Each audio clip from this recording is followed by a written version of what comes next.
सुप्रभात दोस्तों, नमस्कार। मैं हूं आपका दोस्त doctor Darshan Bangia, guild coach and tarot Tatva. हम आपके लिए लेके आए हैं 30 डेज हैप्पीनेस चैलेंज और आज हम बात करेंगे हमारी 9th एक्टिविटी की, जो कि आपको रेगुलरली अपनी लाइफ के अंदर एडजस्ट करनी चाहिए, कभी ना कभी ज़रूर करनी चाहिए। बट इस एक्टिविटी को जानने से पहले, अगर आज आप हमारे साथ पहली बार जुड़े हैं, ये लिंक आपको पहली बार मिला है, तो सबसे पहले आप इस पॉडकास्ट के डिस्क्रिप्शन में जाएं। हमने इससे पहले 8 एक्टिविटीज़ और इंट्रोडक्शन आपके साथ शेयर किया है, उसके लिंक इसके डिस्क्रिप्शन में आपको मिल जाएंगे। उनको 1 बाय 1 देखते हुए आए, रोज़ एक एक्टिविटी को करें, उस एक्टिविटी को समझें। अगर आपको अच्छा लगता है तो उस एक्टिविटी को अपनी लाइफ के अंदर एडजस्ट करें, जिससे भी आपको मज़ा आ रहा है, हैप्पीनेस बढ़ रही है, खुशी बढ़ रही है। तो उन एक्टिविटीज़ को 1 बाय 1 करते हुए आए। साथ ही साथ हमारे चैनल को सब्सक्राइब ज़रूर करें, ताकि आपको हमारी फर्दर आने वाले पॉडकास्ट या जो भी वीडियोस हमारी तरफ से शेयर किए जाएंगे, आपको उनका लिंक ज़रूर मिलता रहेगा। दोस्तों, 9th activity of 30 days happiness challenge की जो एक्टिविटी है वो है, आज आपको खुद को एक बबल बाथ देना है। बबल बाथ जो कि वैसे यूजुअली बाथ टब में लिया जाता है, तो हो सकता है कि ऐसे हमारे कई भाई लोग होंगे जिनके पास शायद बाथ टब नहीं होगा। अगर आपके पास बाथ टब है तो सबसे पहले सजेस्टेड है कि एक हॉट बबल बाथ लीजिए। आज अगर मैं गुड़गांव की बात करूं तो गुरुग्राम में आज सुबह से हल्की हल्की बारिश हो रही है, और कुछ दिनों से अगर मैं देखूं तो जो बारिश की वजह से मौसम हल्का ठंडा हो चुका है। अगर नहीं भी है तो सुबह के टाइम पे आप हल्के गुनगुने पानी से स्नान, गर्मियों हो या सर्दियां, किसी भी टाइम कर सकते हैं। तो सबसे पहली सजेशन है कि आप बबल बाथ ले, वो भी बाथ टब में। और साथ ही साथ अगर हो सके तो इसके अंदर थोड़ा सा, लगभग अगर मैं बात करूं 3 से 4 चम्मच मीठा सोडा ज़रूर डालिएगा। और अगर लेवेंडर एसेंशियल ऑयल भी आपके पास है तो उसे भी ज़रूर यूज़ कीजिएगा। लेवेंडर एसेंशियल ऑयल की अगर मैं बात करता हूं तो ये आपकी स्लीपिंग को, यानी कि स्लीपिंग पैटर्न को इम्प्रूव करता है।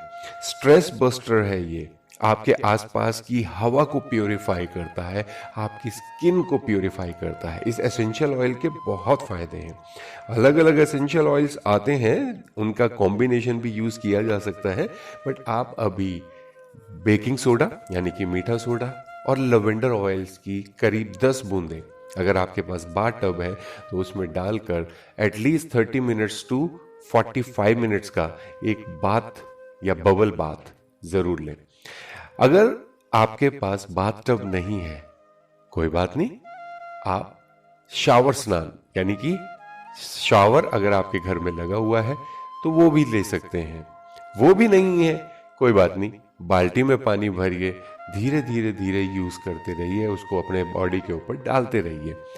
और अच्छा रहेगा अगर आज आप साथ में, जिस समय पे आप ये स्नान कर रहे हैं, बाथ ले रहे हैं, कुछ हल्का म्यूजिक अगर उस समय पर आपके बाथरूम में या फिर आपके आसपास चल रहा हो। अगर आपके पास बाथ टब नहीं है तो ऐसे भी बाथ टब आते हैं जिसे लेकर आप अपने घर की छत पर या जहाँ पर भी आपके पास कन्वीनियंट जगह है वहाँ पर आप रख सकते हैं, क्योंकि इसके लिए बाथरूम का साइज बड़ा होता है। तो अगर आप अपने आसपास पता करेंगे तो ऐसे आपको बाथ टब मिल जाते हैं जो कि एक बारी में कभी भी उठा के इधर उधर रखा जा सकता है। जैसे कि आपने देखा होगा कि उनको बाथरूम में फिक्स कर दिया जाता है, ये उसके अलावा अलग होते हैं।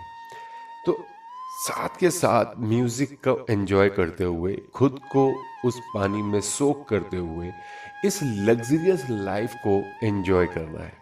अब आपके पास जो भी ऑप्शन है, बट आज नहाने में 30 मिनट्स टू 45 मिनट्स का टाइम आपने ज़रूर देना है। अगर मॉर्निंग का टाइम आपके पास एडजस्टेबल नहीं है, आप शाम को जिस समय घर आते हैं आप उस टाइम पे नहा सकते हैं। और आने वाले टाइम में जब भी आपको, आने वाले समय में जब भी आपको समय मिले, ये टाइम टू टाइम ज़रूर करते रहिएगा। इसका एक रीज़न और भी है। कभी आपने देखा है कि बारिश होती है तो उस समय पे किसी को भी अपने अंदर अगर दुख, गुस्सा कुछ भी ऐसी नेगेटिव इमोशंस हैं अगर वो भरी हुई हैं तो वो नहीं रहती, सभी का मन जो है अंदर से खुश हो जाता है। सेम चीज़ अगर आप किसी झरने के पास या पहाड़ों में घूमने जा रहे हैं तो वहाँ पर भी मन बहुत खुश रहता है, क्योंकि हमारे अंदर जो हैप्पी केमिकल्स जिनको कहा जाता है सेरोटोनिन, डोपामाइन, ये ज़्यादा प्रोड्यूस होते हैं। उसका रीज़न क्या है? जब पानी बरसता है आपके आसपास या पानी होता है आपके आसपास या आप पहाड़ों में जाते हैं तो वहाँ नेगेटिव आयंस की मात्रा ज़्यादा होती है, और जब नेगेटिव आयंस की मात्रा ज़्यादा हो जाती है आपके आसपास तो ऑटोमेटिकली आपकी बॉडी हैप्पीनेस केमिकल प्रोड्यूस करना शुरू कर देती है, जिससे कि ऑब्वियसली है आपको अच्छा लगने लग जाता है। और यही नेगेटिव आयंस आपकी लाइफ के लिए सबसे ज़्यादा ज़रूरी है। आपकी बॉडी के कई सारे एसेंशियल केमिकल्स जो कि बॉडी के अंदर बनते रहते हैं, जिन्हें बायोकेमिकल्स कहा जाता है, वो इसी नेगेटिव आयंस के ऊपर डिपेंड करते हैं। उनकी क्वालिटी नेगेटिव आयंस के ऊपर डिपेंड करती है, और ये सबसे ज़्यादा कम होते हैं आपकी लिफ्ट में, आपकी बिल्डिंग की लिफ्ट में।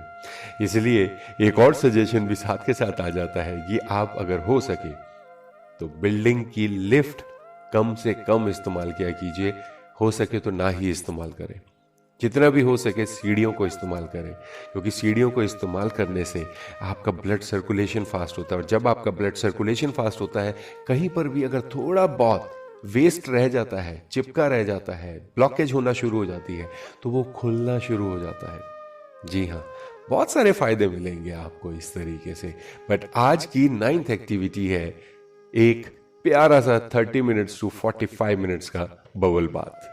नहीं ले सकते शावर स्नान, नहीं ले सकते बाल्टी में पानी डालिए, उसके अंदर थोड़ा सा मीठा सोडा, लेवेंडर ऑयल मिल जाए तो बहुत अच्छी बात, नहीं तो कुछ भी नहीं है नमक डाल लीजिए, बट नमक सेंधा नमक होना चाहिए। और एक बाल्टी के अंदर आप एटलीस्ट 2 से 3 टेबल स्पून, जो छोटा चम्मच आपके घर में होता है, वो डालिएगा। ये नमक वाला जो स्नान है ये आप तब भी कर सकते हैं जब कई बारी आप दिन में कहीं नहीं जाते, कुछ नहीं करते, बट शाम को एक अजीब सी थकान हो रही होती है, तो भी हल्के गुनगुने पानी के अंदर एक बाल्टी में 2 से 3 सेंधा नमक डाल के आप नहा लीजिए। ये बेसिकली नेगेटिविटी होती है जो आपको जकड़ लेती है। जिन लोगों से आपको मिलना होता है, जिनको आप टच करते हैं, उनकी नेगेटिविटी आपके अंदर आ जाती है। बस खुद को इन चीज़ों से बचाइए, देखिए कैसा आपको ज़बरदस्त मज़ा आता है। चलिए चलते हैं आज की मोटिवेशनल स्टोरी की तरफ। आज की मोटिवेशनल स्टोरी का शीर्षक है, जब अमेरिकी राष्ट्रपति ने खाया एक गरीब भारतीय लड़की का जूठा चावल। ये कहानी मीरा भाई चानू की कहानी है, जो हो सकता है कि अभी शायद आपके पास किसी ना किसी सोशल मीडिया के थ्रू आ चुकी होगी। अगर नहीं है तो आज हम इसे इसलिए शेयर कर रहे हैं क्योंकि इस समय जो ओलंपिक गेम्स चल रहे हैं, भारत के लिए सबसे पहला पदक लेके आने वाली ये है मीरा भाई चानू। उस समय उसकी उम्र लगभग 10 साल थी। इम्फाल से 200 किलोमीटर दूर नोंग पॉक कॉक चिंग गांव में गरीब परिवार में जन्मी और 6 भाई बहनों में सबसे छोटी मीरा भाई चानू अपने से 4 साल बड़े भाई सेखोम सातोम्बा मितई के साथ पास की पहाड़ी पर लकड़ी बीनने जाती थी। एक दिन उसका भाई लकड़ी का गट्टर नहीं उठा पाया, लेकिन मीरा ने उसे आसानी से उठा लिया और वह उसे लगभग 2 किलोमीटर दूर अपने घर तक ले आई। शाम को पड़ोस के घर मीरा भाई चानू टीवी देखने गई तो वहां जंगल से उसके गट्ठर लाने की चर्चा चल पड़ी। उसकी माँ बोली, बेटी आज यदि हमारे पास बैलगाड़ी होती तो तुझे गट्ठर उठा के ना लाना पड़ता। बैलगाड़ी कितने रुपए की आती है माँ? मीराबाई ने पूछा। इतने पैसों की कि जितनी हम कभी जिंदगी भर देख ना पाएंगे। मगर क्यों नहीं देख पाएंगे? क्या पैसा कमाया नहीं जा सकता? कोई तो तरीका होगा बैलगाड़ी खरीदने के लिए पैसा कमाने का, चानू ने पूछा। तो तब गांव के एक व्यक्ति ने कहा, तू तो लड़कों से भी अधिक वजन उठा लेती है। यदि वजन उठाने वाली खिलाड़ी बन जाए तो एक दिन जरूर भारी भारी वजन उठाकर खेल में सोना जीतकर इस मेडल को बेचकर बैलगाड़ी जरूर खरीद सकती है। अच्छी बात है, मैं सोना जीतकर उसे बेचकर बैलगाड़ी खरीदूंगी, उसमें आत्मविश्वास था। उसने वजन उठाने वाले खेल के बारे में जानकारी हासिल की, लेकिन उसके गांव में वेट लिफ्टिंग सेंटर नहीं था, इसलिए उसने रोज ट्रेन से 60 किलोमीटर का सफर तय करने की सोची। शुरुआत में उसने इम्फाल के खुमन लंपक स्पोर्ट्स कॉम्प्लेक्स से की। एक दिन उसकी रेल लेट हो गई।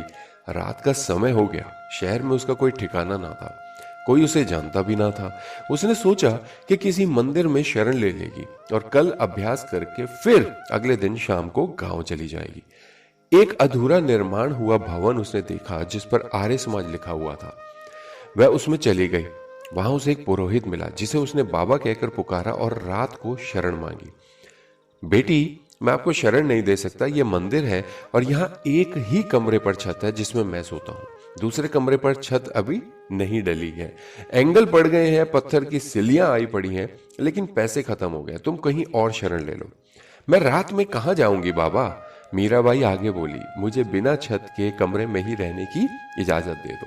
अच्छी बात है, जैसी तेरी मर्जी, बाबा ने कहा। वह उस कमरे में माटी इकट्ठी करके उसके ऊपर ही सर रखकर सो गई। अभी कमरे में फर्श तो डला नहीं था। जब छत नहीं थी तो फर्श भला कहां से होता। लेकिन रात के समय बूंदाबांदी शुरू हो गई और उसकी आंख खुल गई। मीराबाई ने छत की ओर देखा। दीवारों पर ऊपर लोहे की एंगल लगी हुई थी, लेकिन सिलियां तो नीचे थी। आधा अधूरा जीना भी बना हुआ था। उसने नीचे से पत्थर की सिलियां उठाई और ऊपर एंगल पर जाकर रख दी, और थोड़ी ही देर में दर्जनों सिलियां कक्ष की दीवारों के ऊपर लगी एंगल पर रखते हुए कमरे को छाप दिया। उसके बाद वहां एक बरसाती पन्नी पड़ी थी।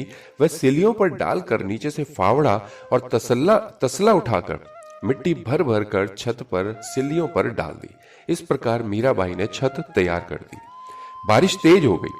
वह अपने कमरे में आ गई। अब उसे भीगने का डर ना था, क्योंकि उसने उस कमरे की छत खुद ही बना डाली थी।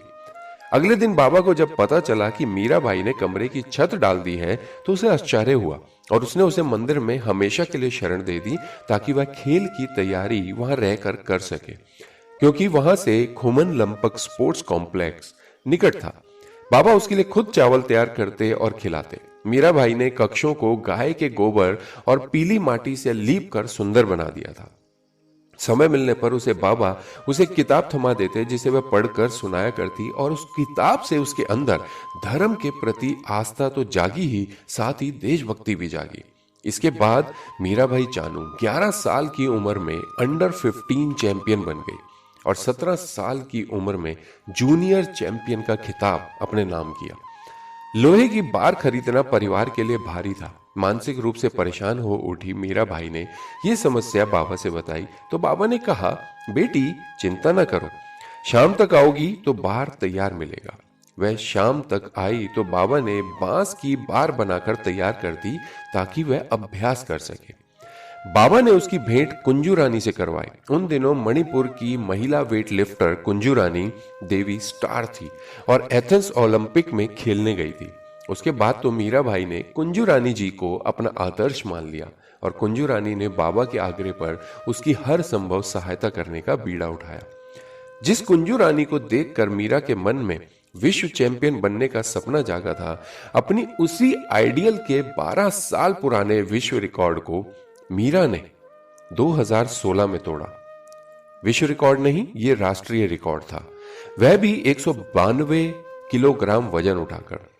2017 में विश्व भारोत्तोलन चैंपियनशिप अनाहाइम कैलिफोर्निया संयुक्त राष्ट्र अमेरिका में उसे भाग लेने का अवसर मिला। मुकाबले से पहले एक सहभोग में उसे भाग लेना पड़ा। सहभोग में अमेरिकी राष्ट्रपति मुख्य अतिथि थे।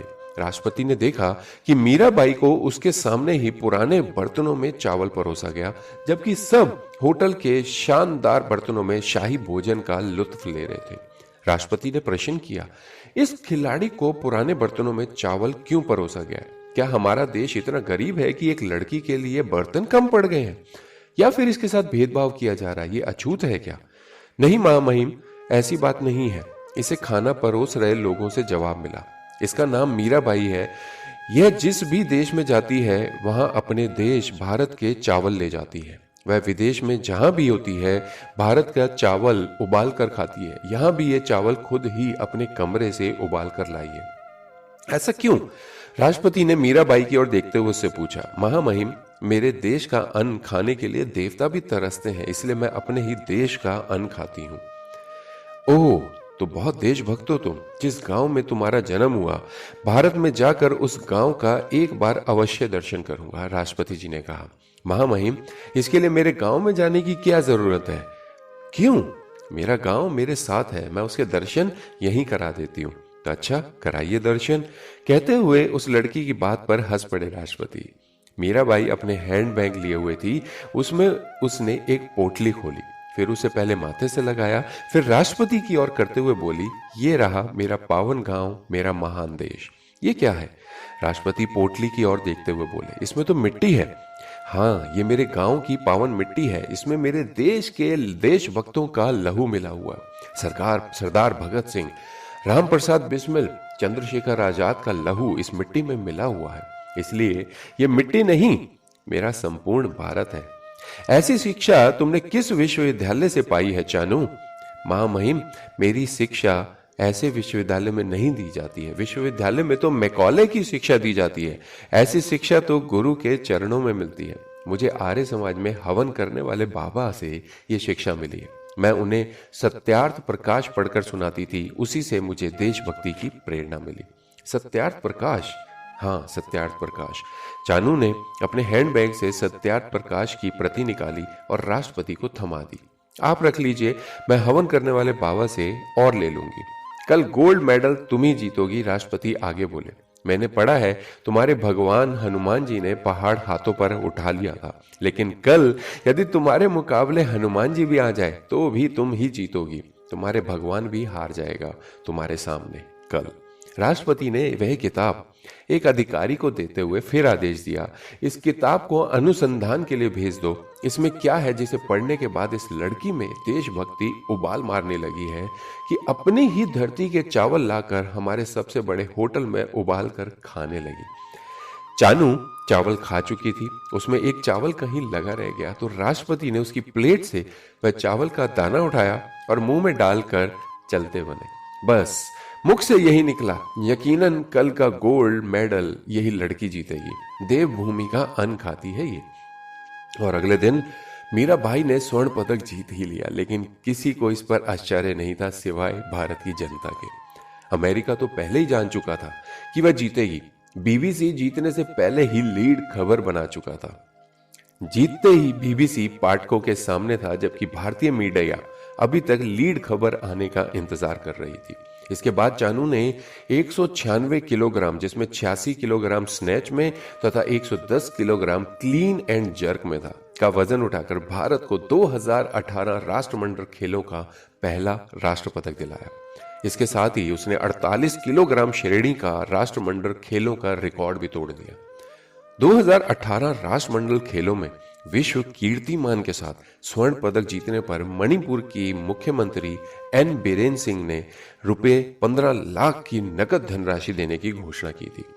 2018 में उन्हें भारत सरकार ने पद्म श्री पुरस्कार से भी सम्मानित किया।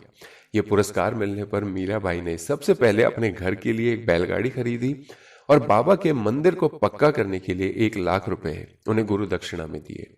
दोस्तों, ये एक वेद वृक्ष की छांव तले पुस्तक का एक अंश है जहां से ये स्टोरी ली गई थी। आशा है आपको ऐसी देशभक्ति से भरी हुई स्टोरी पसंद आई होगी। कल फिर मिलते हैं एक नई स्टोरी के साथ, और जरूर आज की एक्टिविटी जरूर कीजिएगा और मजा लीजिएगा अपनी जिंदगी का। Bye bye, take care, have a good day.